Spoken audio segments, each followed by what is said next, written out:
1st of December 2021. Good day and welcome to the news update on Viewers Television. I am Bina Hionofe. The news. The Nigerian Center for Disease Control has confirmed the first case of the Omicron variant in the country on Wednesday morning.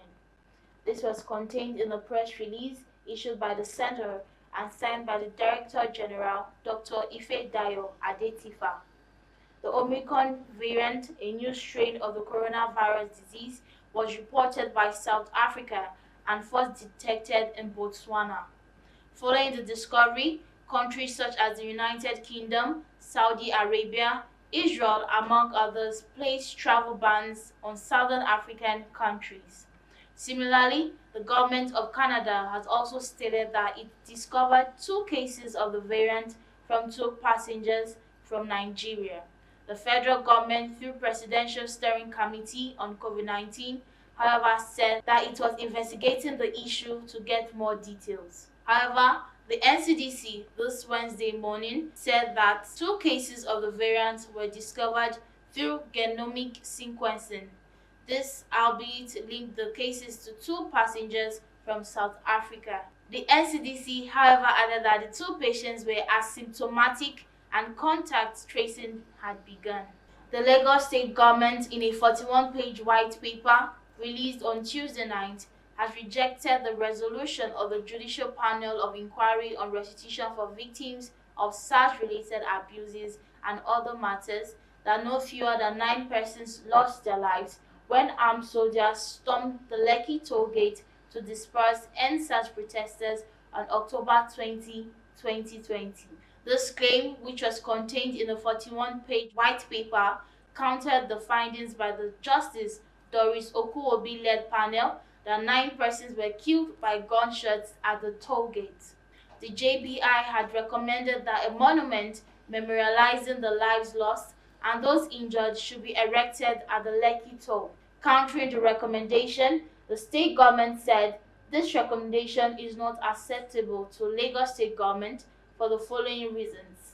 The findings of the JBI at page 288, paragraph M, is that the evidence of the pathologist, Professor Obafunwa, that only 3 of the bodies that they conducted post-mortem examination on were from Lekki, and only 1 had gunshot injury, and this was not debunked. Lagos State Governor Babajide Sanwo-Olu had received the report of the panel on November 15, 2021, and said the white paper would be released in 2 weeks, which elapsed on November 29, 2021.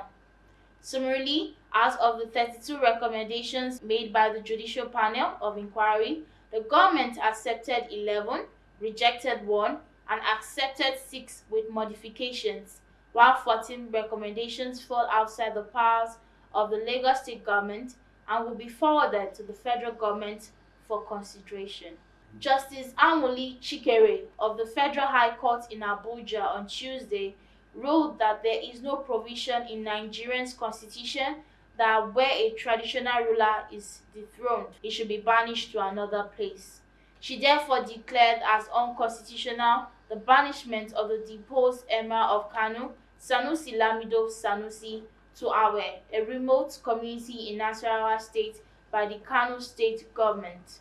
The court held that the restriction placed on Sanusi after his deposition on March 9, 2020 was a violation of his right to freedom of movement and personal liberty.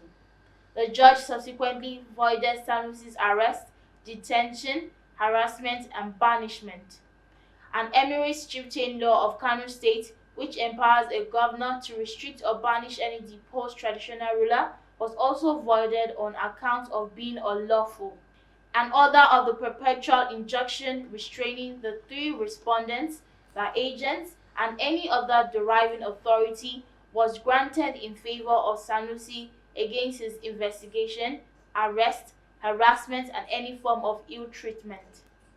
A sum of 10 million naira was awarded to the former emir as damages to be paid to him by the respondents. The court also issued an order directing the respondents to tender public apology to Sanusi to be published in 2 major national dailies for the embarrassment caused to him and the cost of breaching his fundamental human rights. Respondents in the suit marked FHC/ABJ/CS/357/2020 are the Inspector General of Police, the Director General of the DSS, Attorney General of Kano State, and the Attorney General of the Federation, but the name of the AGF was struck out on the grounds that no case was made against the office. Professor Banji Akintoye of the Ilana Omo Odoa, the umbrella body of Yoruba self-determination groups, has resigned as the chairman of the Nigerian Indigenous Nationalities Alliance for Self-Determination, NINASS. NINAS is an umbrella body for self-determination groups in the South and Middle Belt regions of Nigeria, with Ilana Omo Odoa representing the Yoruba bloc, Lower Niger Congress (LNC) representing the Southeast and South-South, the Middle Belt Renaissance Movement representing the Middle Belt region. Akintoye and 44 other leaders in a statement on Tuesday said it is important to resign from their position to preserve the integrity and reputation of the Yoruba nation agitation for self-determination. Moving on, the Attorney General of the Federation and Minister of Justice, Abubakar Malami, SAN, has denied officially authorizing the sale of recovered properties. Earlier, reports have emerged which claim that a syndicate allegedly from the ministry is selling federal government's recovered properties without the knowledge of Malami. Malami, in a statement on Tuesday, denied approving, being aware, or ordering any sale of recovered properties.